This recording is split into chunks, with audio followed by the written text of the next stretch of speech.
Now, at one point, King Von gets locked up, and he's looking at some serious. He's looking at, he's fighting. He's talked about this, so Yeah. he's fighting a murder case. Yeah. He's obviously looking at some pretty serious time. What was it like for you guys on the outside when Von was locked up? It was like more like hoping folks got from under that shit, cause he was a kid at the time. Brody was a little kid, so at that time we was like, damn, and he just got out. Y'all. Before King Von became the version the world still talks about, there was a death that changed everything. T-Roy went first. And once he was gone, Von's story took a turn so dark that fans are still feeling it years later. This wasn't just another loss in the city. This was his twin. The one who moved with him. The one who taught him how to survive the same streets they both came from. When T-Roy got killed in that store in 2017, something in Von locked in permanently. The music got colder. The stories got heavier. The energy shifted from rising talent to something much more dangerous. People who were around back then say you could see the difference the moment he came home. The laughter was still there at times, but underneath it was a weight that never left. Every bar about loyalty, every story about the block, every look in those later videos, it all traces back to the day T-Roy didn't make it out. Fans are only now putting the full timeline together. T-Roy's death came first. Then Von's entire path turned darker. And once you see how directly those two moments connect, the whole story hits different. Buckle up. This one goes straight to the root. The story most people know about King Von starts with the music, the rise, the crazy story tapes, and the version of him that took over the internet. But the version that reached the world was already shaped by something that happened years earlier. T-Roy died first. And once that loss landed, the path Von walked changed in a way that never fully reversed. T-Roy wasn't just another name from the block. He was the twin. The one who moved with Von when the lights weren't on yet. The one who knew the same streets, the same pressure, the same rules. People who were around in those years still describe the bond as something tighter than regular friendship. They say T-Roy was the one who showed Von how to move when the situations got real. When Von was locked up, T-Roy was still outside holding that same energy. When Von came home, the plan was supposed to include both of them still standing. February 14th, 2017, ended that plan. T-Roy walked into a store on the south side and never walked out. A single shot to the chest. 23 years old. The news moved through O'Block and the surrounding sets fast. For the people who knew both of them, it wasn't just another body in the city. It was the removal of one half of a pair that had been moving together for years. Von was still dealing with his own legal weight at the time. When the full reality of the loss hit him, the people around him say something in his eyes changed and stayed changed. That change is what fans are only now connecting all the way through. Before T-Roy's death, Von had the stories and the presence, but the edge that later defined his music and his public image was still forming. After the loss, the storytelling got colder. The loyalty bars got heavier. The way he described the block and the consequences started carrying a permanent weight. Tracks that came later didn't just sound like street reports. They sounded like a man who had already lost the one person he trusted to move the same way he did. The timeline is simple and brutal. T-Roy's death came first. Then the music that made Von a national name started carrying a darker current that never really left. Fans who go back and listen to the early post-2017 records with that context say the difference is impossible to miss once you know what sat underneath. The aggression wasn't just performance. The paranoia in certain bars wasn't just content. The focus on who is really with you and who disappears when it counts started sounding like lived experience instead of just rap talk. People who were present in that period have described the shift in private conversations that later leaked into public discussion. They talk about how Von moved differently after he came home to the reality that T-Roy was gone. The same smile could still show up, the same jokes could still land. But underneath it was a hardness that hadn't been there in the same way before. That hardness became part of the character the world met when the music exploded. By the time the larger audience found King Von, the loss of T-Roy was already baked into the foundation. The rewatch culture around old clips has only made the connection clearer. Fans now place footage of Vaughn from before 2017 next to footage from the years that followed and point out the change in posture, in eyes, in the way he carried the room. Some of it is natural growth and the pressure of the industry. A large part of it, according to the people who were there, traces directly back to the whole T-Roy's death left. The twin was gone. The lessons T-Roy had given about how to survive were now the only version left. And the man who had to carry them forward did it with a colder edge. That is the part of the story that still sits heavy. T-Roy's death was not the end of Vaughn's story. It was the moment the story turned permanently darker. Everything that came after, the rise, the music, the public image, the final chapter in Atlanta, carried the weight of that first major loss. Fans who only discovered Vaughn through the later tapes are now going back to the beginning and realizing the darkness didn't start when the fame arrived. It started when T-Roy didn't make it out of that store. The culture has spent years talking about King Vaughn's impact, his storytelling, his presence. What it is only now fully sitting with is the order of events. The death that came first, the turn that followed, and the way one loss in 2017 rewrote the tone of everything that came after. Once that order is clear, the entire arc hits different. The music sounds different. The interviews land different. The final years feel like the continuation of a wound that never closed. T-Roy went first. Then King Vaughn's story took the darker path that the world still can't stop watching. And the connection between those two facts is no longer something only the inner circle understands. It is sitting in the open, waiting for the rest of the culture to catch up. Once the connection between T-Roy's death and the darker turn in Vaughn's path became the center of the conversation, new voices started entering the timeline one after another. Each name added weight, and the temperature kept rising. Old clips of Lil Durk speaking about the losses the circle had taken began circulating again. Fans placed those statements next to the T-Roy timeline and pointed out how early that particular death sat in the sequence. Durk had always talked about the pain of losing people from the same blocks, but when the focus stayed specifically on T-Roy as the one who went first, the comments shifted. Some fans said it explained the protective energy Durk showed around Vaughn's name later. Others said the whole circle carried that 2017 wound in different ways, and that the public was only now tracing it back to the source. The debate kept the original story in rotation longer. Asian Doll's old posts and lives also got pulled back in.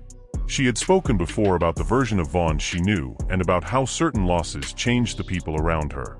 When fans lined her comments up against the T-Roy date, the conversation turned sharp. Some heard confirmation that the darkness in Vaughn's later energy had a clear starting point.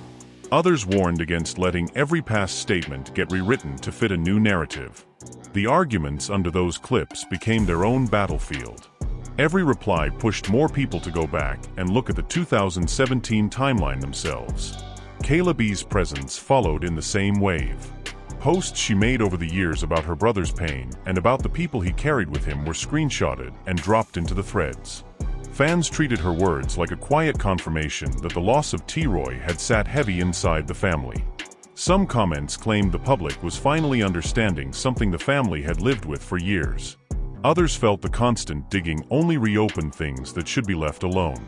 The split kept the story moving. Then the street documentaries and older O-Block footage started getting re-edited with a new framing. Clips that showed the younger version of Vaughn next to T-Roy were placed against later footage where the colder edge was already visible. The visual contrast was enough to make people sit still for a moment. Side-by-side videos stacked the two eras and let the difference speak. Comment sections filled with the same reaction. Once you see the before and after with T-Roy's death in the middle, the change is hard to unsee. Boozy and other outside voices who had spoken on Chicago losses in the past got clipped into the conversation as well. Short statements about how one death can rewrite a man's entire direction were laid under the T-Roy footage. Fans used them as external validation that the turn in Vaughn's story was real and measurable. The more outside voices got added, the wider the discussion spread beyond the core fanbase. DJ Academic's older streams covering the O-Block timeline and the early losses also resurfaced. Segments where the 2017 period was mentioned were cut and paired with a current wave of posts. Viewers pointed out that the information had been available for years, but the culture had never fully sat with the order of events until now. The rewatch energy around those old streams added another layer of credibility to the idea that T-Roy's death was the first major break that sent everything darker. Evidence-style posts kept dropping throughout. Screenshots of old tributes. Dates lined up in simple graphics. Short audio from Vaughn tracks that reference the loss, now highlighted with the 2017 context underneath. None of it was new material. All of it felt heavier because the framing had finally locked in place. Every fresh post drove more views back to the core timeline. The emotional center of the second wave was the same uncomfortable truth. The darkness people later associated with King Von did not arrive with the fame. It arrived when T-Roy was removed from the picture. The music that followed, the posture that followed, the way Vaughn carried the stories after that point all sat downstream from one specific death. Fans who had only known the later version of Vaughn were now going back to the beginning and realizing the foundation was already cracked before the world started watching. By the time the second full wave of reaction settled, the story had expanded past a simple before and after. It had become a full public examination of how one loss in 2017 rewrote the tone of everything that came next. And the name T-Roy was no longer just a footnote in Vaughn's history. It was sitting at the front of the timeline where it had always belonged. The longer the timeline stayed locked on T-Roy's death as the first break, the harder it became for the culture to treat King Von's darker turn as something that simply appeared with the fame. The order of events was now sitting in the open. T-Roy went first. The shift in Vaughn followed. And once enough people accepted that sequence, every later chapter started carrying a different weight. The division that formed across the first two waves did not soften. One side of the conversation treated the 2017 loss as the clear route. They said the colder edge, the heavier storytelling, the permanent tension in the later music all traced back to the day the twin was removed. They kept circulating the before and after clips because they believed the culture had spent years watching the effect without fully naming the cause. The other side pushed back with equal force. They argued that reducing Vaughn's entire evolution to one death ignored everything else that shaped him. The legal battles, the pressure of the rise, the constant losses that kept coming, the nature of the environment itself. Both sides spoke from real places. Neither was interested in letting the other close the book.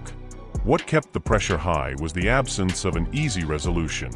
There was no single interview where Vaughn sat down and said the darkness started the day T-Roy died. There was only the pattern, the loss, the return home, the music that followed, the posture that hardened, the stories that grew colder. Fans who wanted a clean confession never got one. Fans who wanted the subject left alone found it forced back into the center every time a new edit dropped. The argument lived in that space between what could be proven and what could still be felt. The old footage remained the strongest evidence. Clips of the younger Vaughn moving with T-Roy still carried a different energy than the versions that came after. The smile was freer. The shoulders sat differently. The eyes had not yet learned the permanent calculation that later became part of his public image. When those early clips sat next to the post, 2017 records and interviews, the contrast did the talking.